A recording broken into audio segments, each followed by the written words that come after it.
오늘 말씀 함께 나누겠습니다. 오늘 사도행전 3장에 우리 성전의 미문에서 이제 나면서부터 걷지 못하던 사람이 이제 걷게 되었던 일이 벌어졌었습니다.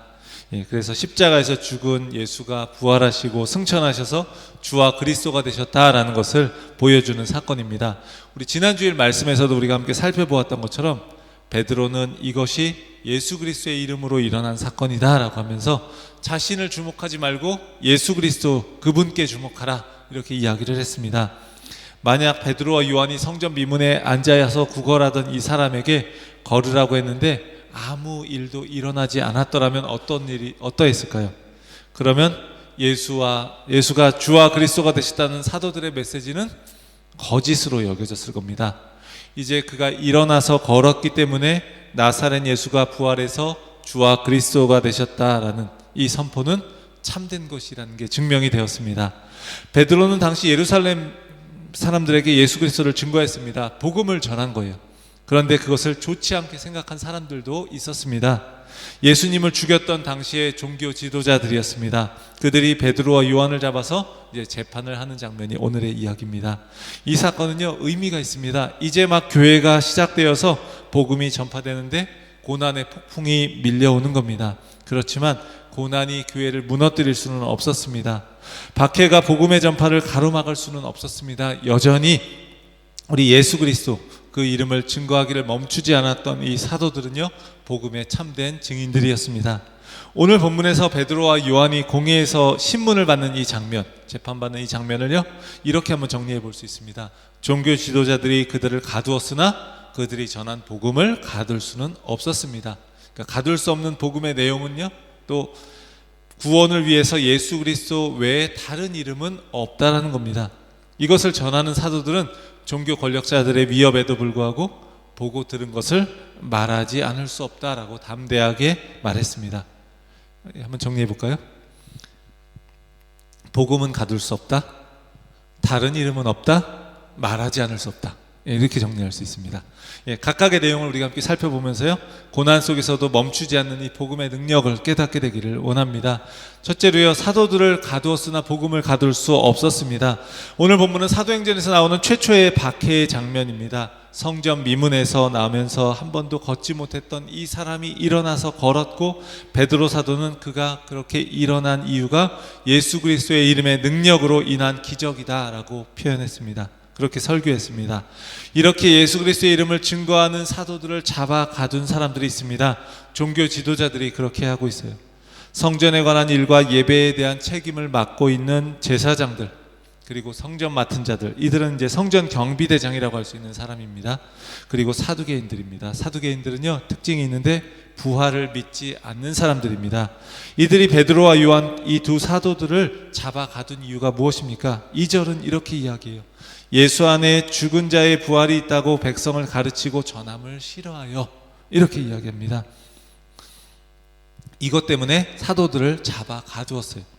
사도들이 예수 안에 죽은 자의 부활이 있다고 가르쳤는데 그것을 경험한 첫 번째 사람이 나면서부터 걷지 못했던 이 사람입니다.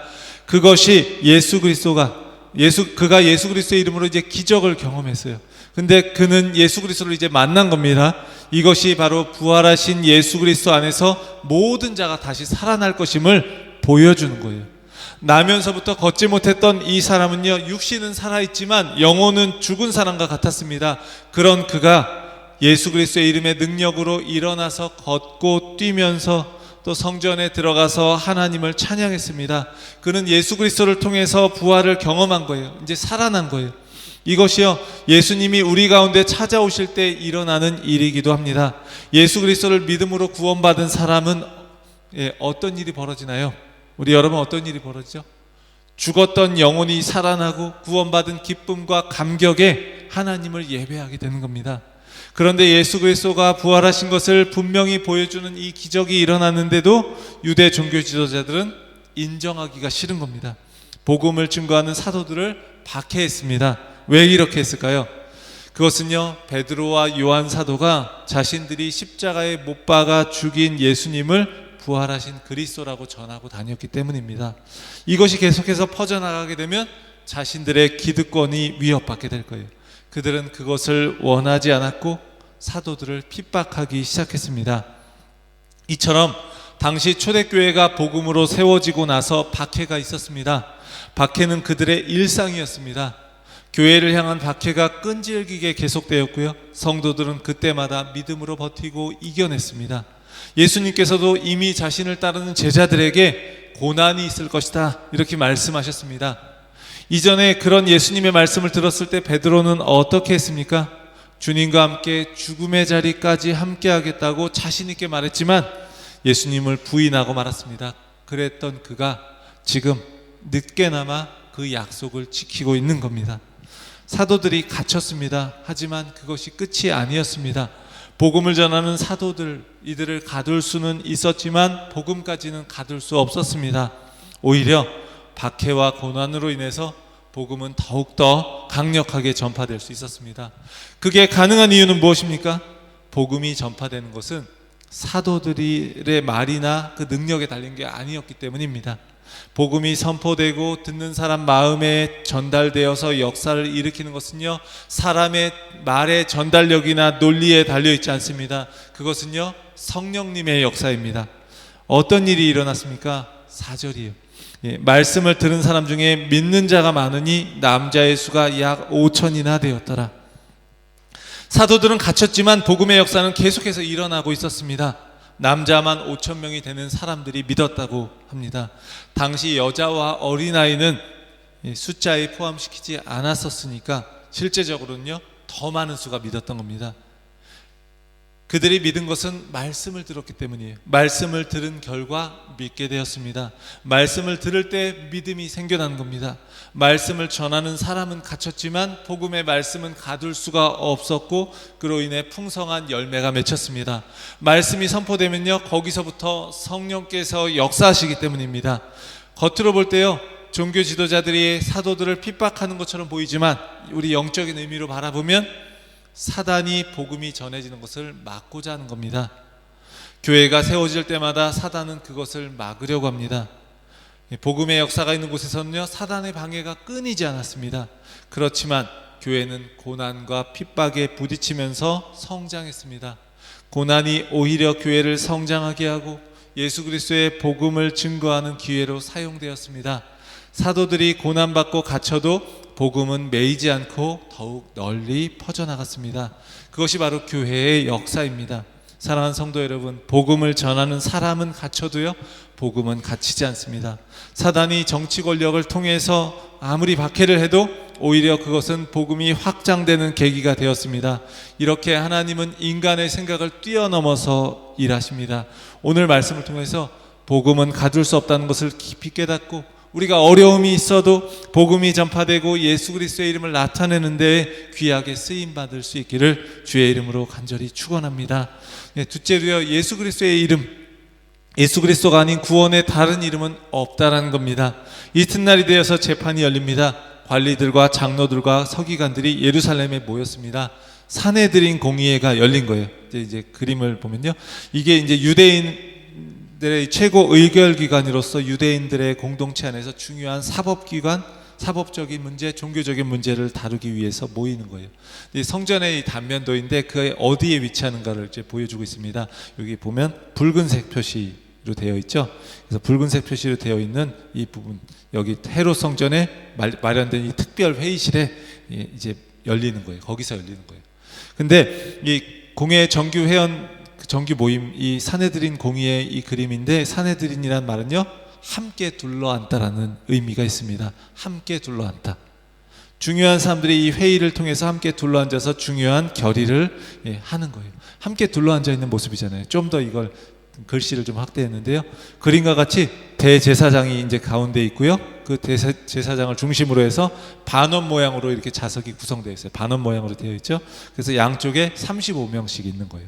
35명, 그래서 총 70명의 회원과 의장인 대제사장까지 하면 총 71명이죠. 71명. 그리고 그 앞에 여기 피고가 있고 뒤에는 뭐 서기가 있고 그리고 이제 방청석이 있는 겁니다. 사도들이 사내들인 공의 앞에 이렇게 세워져서 이제 재판을 받게 되는 거예요. 아마도 예수님의 재판에 대한 기억이 떠올랐을지도 모릅니다. 어쩌면 이 법정에서 자신들이 몇 주 전에 돌아가신 예수님처럼 죽게 될 수 있다라고 여겼을지도 모릅니다. 하지만 종교 지도자들 역시도 굉장히 난감했을 거예요. 예수님이 십자가에 죽어서 이제는 안심했는데 죽은 예수가 다시 살아났다는 소문이 퍼지고 5,000명이나 되는 이 사람들이 예수를 믿기 시작하는 겁니다. 당시 예루살렘의 인구가 5만 명 정도가 되었는데 그렇게 여겨진 걸 보면 굉장히 많은 숫자가 믿은 거예요. 명절이라서 뭐 한 3만 명 정도 더 왔다라고 하는 그런 이야기도 있는데, 그렇다 할지라도 굉장히 많은 수가 믿은 겁니다. 이렇게 숫자를 기록하면서 소수의 기득권자들의 반대, 그리고 다수의 백성들의 지지를 대비시키고 있습니다. 이렇게 많은 숫자가 예수님을 믿게 된데 두려움을 느낀 이 종교 권력자들은요, 어떻게든 사도들을 막아보려고 애를 씁니다. 베드로와 요한 사도를 신문하는 내용이 7절에 나옵니다. 너희가 무슨 권세와 누구의 이름으로 이 일을 행하였느냐? 여기서 이 일은 걷지 못했던 이 사람이 일어난 사건을 이야기하는 겁니다. 그러자 베드로가 성령 충만해서 거침없이 대답합니다. 10절을 보겠습니다. 너희와 모든 이스라엘 백성들은 알라. 너희가 십자가에 못 박고 하나님이 죽은 자 가운데서 살리신 나사렛 예수 그리스도의 이름으로 이 사람이 건강하게 되어 너희 앞에 섰느니라. 당신들은 반드시 알아야 한다, 이렇게 말하고 있는 거예요. 재판받고 있는 피고가 이렇게 말하고 있는 거예요. 사실 베드로가 이 사람이 일어난 기적을 하나님을 통해서 일어난 기적이라고만 말했으면 재판관들도 그다지 문제 삼지 않았을 거예요. 그것은 거짓말을 하는 것도 아닙니다. 그러면 그냥 좋게 넘어갈 수도 있었습니다. 그런데 베드로 사도는 하나님이 하셨다고 하면 적당히 이렇게 하면서 적당히 넘어가지 않는 거예요. 위험을 무릅쓰고 아주 분명하게 이렇게 말하고 있는 겁니다. 이 기적은 바로 당신들이 죽인 나사렛 예수가 한 일입니다. 당신들은 하나님이 보내신 메시아를 죽였습니다. 여러분이 하나님의 저주를 받은 자로 여겨서 죽인 예수를 하나님이 죽은 자 가운데서 살리신 것은 그가 죄인이 아니라는 증거입니다. 그 예수님이 왕이 되셔서 다스리는 하나님의 나라가 이제 온 것입니다. 이 사람이 예수 그리스도의 이름으로 일어난 사건, 이게 바로 그 증거입니다. 그것을 잘 보여줍니다. 말하고 있는 거예요. 유대인들은 예수님을 죄인으로 여겨서 십자가에서 죽였어요. 그런데 하나님이 예수를 다시 살리셨습니다. 그 말은 무슨 말인가요? 예수를 죄인이라고 했던 유대인들이 악하다라는 뜻입니다. 우리는 예수님과 하나님을 같은 분으로 여겨서 그렇게 믿고 있기 때문에 그런데 유대인들은 하나님이 이 사람을 일으키셨다라는 말과 죽은 자 가운데서 살리신 예수 그리스도가 이 사람을 일으켰다라고 하는 말은요, 엄청난 차이가 있는 거예요. 유대인들에게 예수는 자신이 하나님이라고 주장했던, 그래서 하나님을 모독했던 그런 사람일 뿐인 거예요. 하지만 하나님은 예수님을 하나님의 아들이고 그리스도라고 말씀하시는 겁니다. 그분이 구원자라고 또 심판자라고 말씀하시는 겁니다. 그러니까 예수 그리스도를 인정하지 않는 것은 누구를 인정하지 않는 건가요? 그분을 보내신 하나님을 인정하지 않는 것이다 라고 말하는 겁니다. 베드로는 11절에서 시편 118편 22절을 인용해서 이렇게 말하고 있습니다. 우리 이거 창립주일 때도 한번 이 부분에 대한 그 그림도 보여드리고 했던 것 같은데, 에베소서 말씀하면서 같이 한번 읽어보겠습니다. 이 예수는 너희 건축자들의 버린 돌로서 집 모퉁이의 머릿돌이 되었느니라. 건축자들은요, 건축자재를 잘 알아보고 효과적으로 사용해야 돼요. 그런데 건축자들이었던 종교 지도자들이 예수라고 하는 귀한 돌을 버렸어요. 성전의 머릿돌이 될 수 있는 분을 알아보지 못하고 폐기해 버렸습니다. 그런데 하나님께서 종교 지도자들에 의해 버림받은 이 예수님을 성전 모퉁이의 머릿돌이 되게 하셨다라고 하고 있어요. 그러니까 그림을 머릿속에서 그려보면 좋을 것 같습니다. 건축 과정에서 가장 먼저 하는 일이요, 모퉁이 돌을 딱 놓는 거예요. 이 모퉁이 돌이 건축물의 위치와 방향과 모양을 다 결정하는 역할을 합니다. 건축자들이 필요 없다고 버린 돌이 새로운 건물에서는요, 가장 중요한 돌이 된 거예요. 예수님은 이스라엘을 건축하는 유대인 지도자들에게 버림받은 돌이었는데, 하나님은 그 버린 돌인 예수님을 새로운 성전인 하나님 나라를 짓는데 결정적인 돌로 사용하신 겁니다. 버린 돌이 모퉁이 돌이 된 것처럼 십자가에서 죽은 예수가 이제 부활하여 나면서부터 걷지 못한 이 사람의 치유자가 되었습니다. 뿐만 아니라 모든 인류를 구원할 구원자가 되었습니다. 예수님만이 참되고 유일한 구원자이고 그 구원을 위해서 다른 이름을 주신 적은 없습니다. 오직 예수 그리스도의 이름과 공로로만 모든 사람은 구원을 얻는 것입니다. 사랑하는 성도 여러분, 예수님은 모든 사람의 구원자이시고요, 예수 그리스도의 이름만이 유일한 구원의 길인 줄 믿습니다. 연약하게 십자가에서 죽은 예수가 부활하셨고 모든 사람에게 구원을 받으라고 초청하십니다. 예수 그리스도의 삶과 죽음, 부활을 통해서만 우리는 죄의 용서를 받습니다. 예수 그리스도를 통해서만 우리는 영생을 얻습니다. 예수 그리스도로 인해서만 우리는 하나님의 형상으로 회복되고 또 새하늘과 새 땅의 소망을 가질 수 있습니다. 그 어떤 이름으로도, 그 어떤 다른 이름으로 구원을 얻을 수 없습니다. 어떤 존재도, 로마의 황제, 그 당시 로마 황제도, 물질도, 다른 신도 구원을 줄 수 없는 것입니다. 사랑하는 성도 여러분, 우리의 유일한 구원자이신 예수 그리스도의 이름을 의지하고 그 진리를 굳게 붙잡는 하나님의 사람들이 되기를 원합니다. 오직 예수 그리스도의 이름으로 우리가 하나님의 자녀의 복을 깊이 경험하면서 그 이름의 능력 가운데 살아갈 수 있기를 주의 이름으로 간절히 축원합니다. 우리 마지막으로 복음을 말하지 않을 수 없다라고 했어요. 예수 그리스도의 이름을 선포했던 사도들을 가두어도 복음은 가둘 수 없다. 복음의 내용은 예수 그리스도 이름의 구원을 위한 다른 이름은 없다. 그리고 그 이름의 능력을 경험한 사도들은 위협 속에서도 복음을 말하지 않을 수 없다. 그렇게 전했습니다. 복음을 말하지 않을 수 없을 만큼 그들은 담대했어요. 담대하게 말하는 베드로와 요한을 보고요, 종교 지도자들은 굉장히 이상하게 여깁니다. 그들을 본래 학문 없는 범인으로 알았기 때문입니다. 학문 없는 범인, 그 범인을 말하는 게 아니라 평범한 사람을 이야기하는 거예요. 이 말은요, 정식으로 율법에 대한 교육을 받지 않은 평범한 사람이라고 이야기하는 겁니다. 제자들을 그렇게 생각했던 거예요. 이해하기 쉽게 말하면 오늘로 치면 신학 교육을 받지 않은 사람이라고 생각할 수 있습니다. 영어 성경으로는 이제 어떻게 표현하고 있죠? 그들은 말씀에 대한 특별한 훈련을 받지 않은 평범한 사람이었다. They were ordinary men with no special training in the scripture. 이렇게 나오고 있어요. 근데 그런데 이들이 구약 성경에 나온 예수 그리스도에 대한 예언이 바로 예수 그리스도를 통해서 이루어진 것이다. 이걸 너무나 잘 알고 잘 설명하는 거예요. 어떻게 이게 가능한 것일까요? 조금만 우리가 생각해 보면 당연한 일이라는 걸 알 수 있습니다. 이들은요, 예수님을 3년 동안 따라다녔어요. 3년 동안 따라다니면서 신학 공부를 했습니다. 신학을 사람한테 배운 사람들, 이 종교 지도자들과 신학을 신이자 그 당사자에게 배운 사도들 중 누가 더 뛰어났겠습니까? 당연히 예수님에게 배운 사도들이 훨씬 더 뛰어났을 거예요. 이들은 신학교를 안 나왔을지는 모르지만 신학교보다 훨씬 더 권위 있는 곳에서 배운 것이에요. 신학교 안 나와도 괜찮습니다. 더 권위 있는 그분께 배우면 됩니다. 종교 지도자들은요, 사도들에 대해서 이상히 여기다가 병 나은 사람이 함께 있는 걸 보면서 비난할 수도 없었습니다. 백성들이 이 사건을 통해서 사도들을 계속해서 따르고 있었기 때문에 조심스러울 수밖에 없어요. 그래서 일단 사도들을 내보냅니다. 자, 우리 회의 좀 하게 나가 있어. 이런 다음에 71명의 사람들이 회의를 하는 거예요. 걷지 못하던 사람이 일어나서 지금 함께 있기 때문에 기적이 일어난 걸 부인할 수도 없고, 그들은 회의를 거친 후에 사도들에게 겁을 주고자 이제 위협을 하는 겁니다. 더 이상 예수의 이름으로 말하지도 말고 가르치지도 말라, 이렇게 경고합니다. 예수님과 그분의 부활에 대해서 침묵하라, 이렇게 말하는 거예요.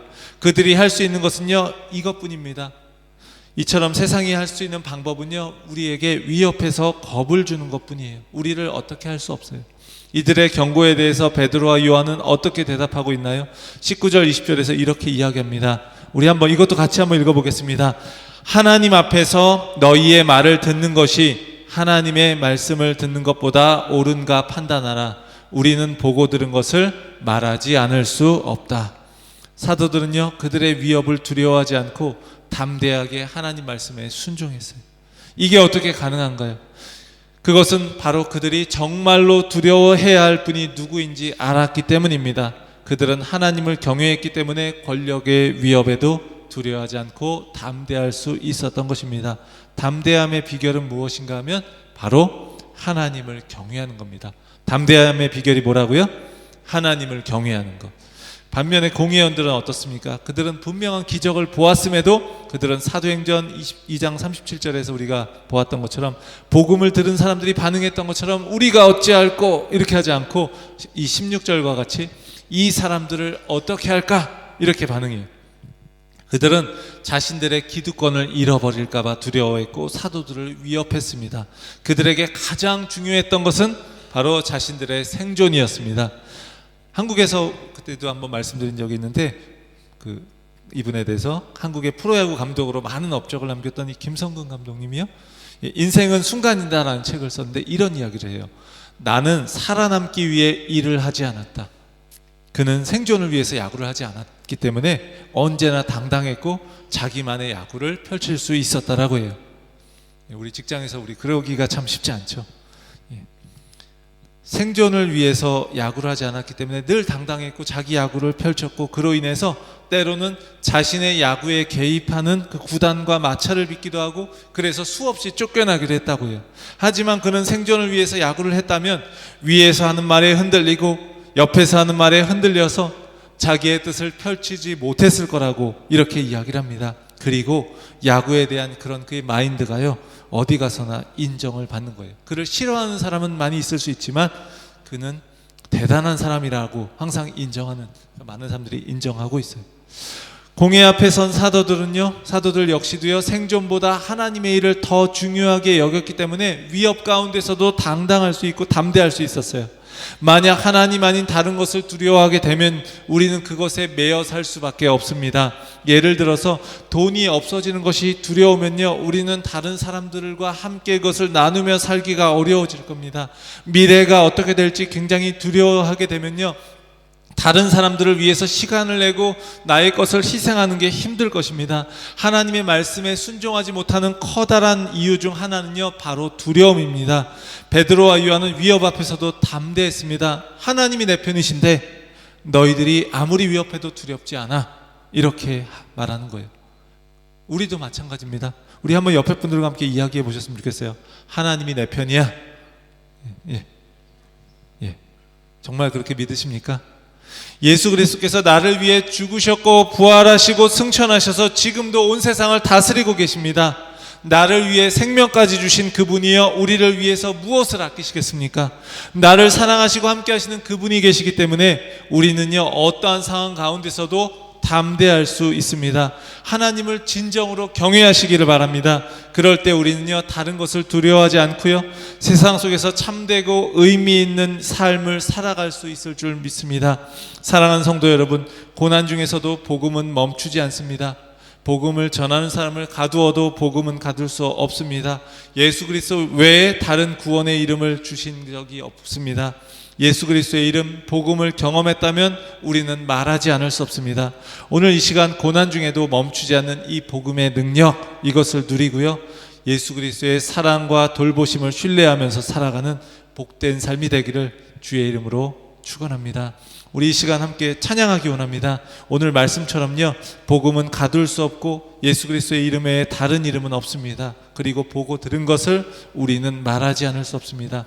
이 시간 예수 그리스도 앞에 나와서 그 이름의 능력을 경험하고 우리가 그분을 증거하지 않을 수 없는 그런 증인의 삶이 되기를 우리가 결단하기를 원합니다. 우리 함께 예수 예수라는 찬양 함께 하겠습니다.